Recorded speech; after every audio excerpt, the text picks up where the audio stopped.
Hi, Tom Trento, Director of the United West, with a national security alert regarding the recent test of a nuclear device by North Korea. And this is upsetting quite a few people. And we have one of the world's experts in studio with us right now, Dr. Peter Pry. How are you, sir? Very good. Thank you. Good to have you here. You are the Executive Director of the EMP, Electromagnetic Pulse Task Force, here in the United States, plus you're a former analyst with the CIA. You've been in our studios before. Some of this nuclear testing and concern going around regarding North Korea, some people in the world aren't that serious or that concerned about it. They think these testing and these bombs are like fantasy stuff. We want our audience to take a look at what's going on behind us right now, Peter. Tell everybody what this is and why this is so important. Well, that's a film footage of the test of the most powerful nuclear weapon ever detonated, the Tsar. It was by the Soviet Union in October of 1961. And it was tested at the yield of 60 megatons, which is 60 million tons of TNT. The Russians were afraid to test it to its full design yield, which was about 120 megatons. That would be 120 million tons of TNT. By comparison, what was Hiroshima and Nagasaki? How many tons of TNT? Hiroshima was 10 kilotons, so that would be the equivalent of 10,000 tons of TNT versus the 60 million tons of TNT. So Hiroshima and Nagasaki were tiny fractions of the power of the Tsar. In fact, they probably used as a primary a bomb as powerful as the fuse, basically, to ignite the fuel for the Tsar nuclear weapon. And I know on this North Korea test right now, you're more concerned about the agencies and the analysts understanding the limits, the parameters of this bomb. Help us understand what your concern is, your alert for America. Well, I'm concerned that the so-called experts that are appearing on the media are downplaying the bomb, denying that North Korea has a hydrogen bomb, saying that Kim Jong-un lied about it, claiming that we know the exact yield of the device, and doing what we usually do, which is underestimating the potential enemy threat and exaggerating the quality of our intelligence and the quality of what we really know about North Korea. Let me give you just some examples of why we may not know what the real story is behind this North Korean nuclear test. The usual estimates that are given are that the test was about 10 kilotons, which is the normal test. In fact, the White House, pointed out that has claimed that just like the last 3 tests, this is the 4th illegal nuclear test by North Korea that we know of, that it was basically in the same range, 3 to 10 kilotons. One analyst today put out an estimate that it might have been 50 kilotons, okay? All of these are much lower in terms of the power that you would expect from a hydrogen bomb that's designed to create a big blast.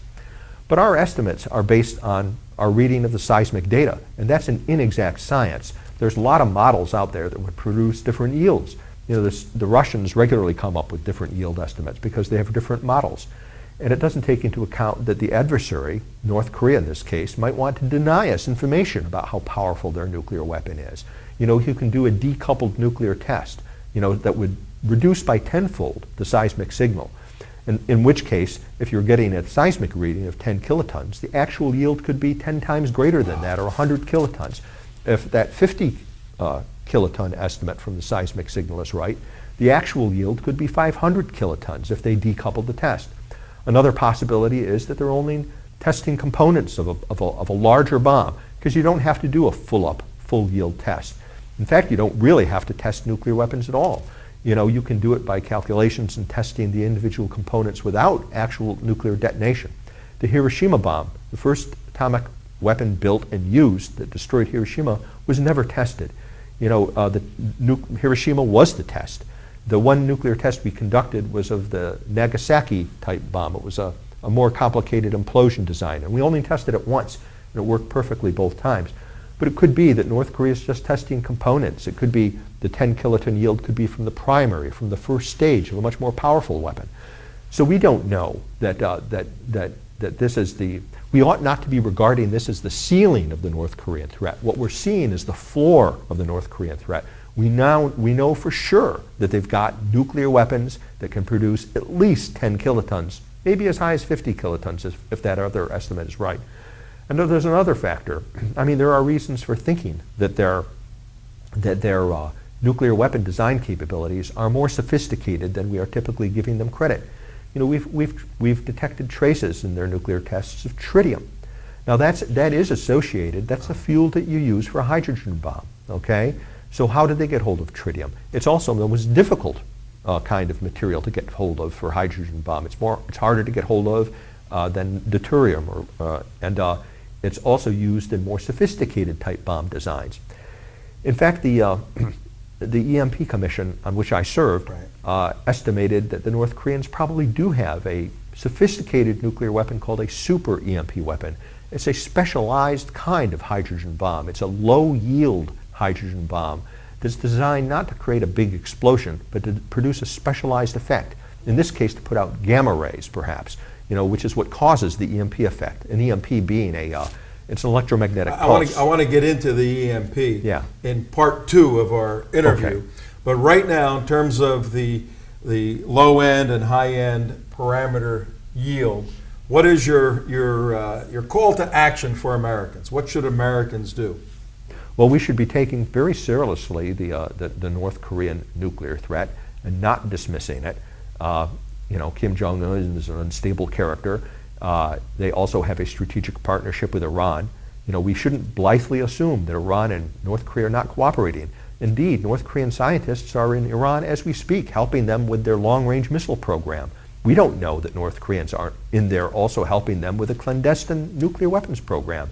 A prudent person would assume, and I have written this, as have other national security specialists who used to advise Ronald Reagan, that Iran may already have the bomb, and that their nuclear weapons program could be as advanced and sophisticated as North Korea, but we just don't see it because it's hidden underground and they have denied access to the International Atomic Energy Agency inspectors. So my first call to action is we need to take seriously the nuclear threat from both North Korea and Iran. Second, we believe that the reason the Iranians and North Koreans are most interested in nuclear weapons is to do an EMP attack. So we need to harden our electric grid and our civilian critical infrastructures against an EMP attack so that they would survive. There's a bill in front of the Senate now. It passed Congress, it passed the House unanimously. It's called the Critical Infrastructure Protection Act, H.R. 1047.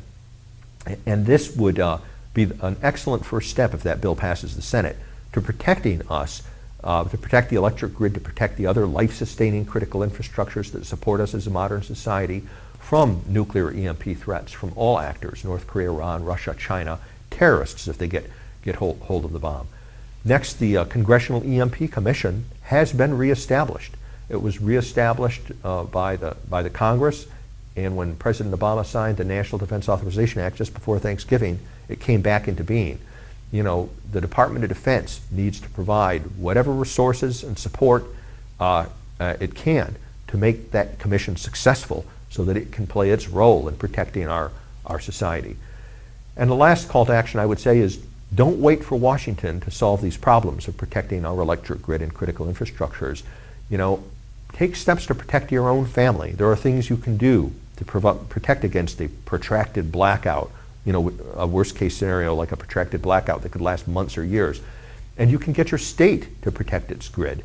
My task force has gone to Maine and Virginia and Arizona and Florida and achieved some success in these states where the states have not waited for Washington, but they have decided to move on their own to protect their electric grids and to protect their critical infrastructures. Even if your state is a part of a larger electrical grid, and most states are, if you put the known technologies in there, the blocking devices, the Faraday cages, and surge arresters, to protect the critical nodes within the state grid, that you can keep the lights on in your state, even if all the other states go down. Keep your own state going. Yeah, exactly. Fascinating.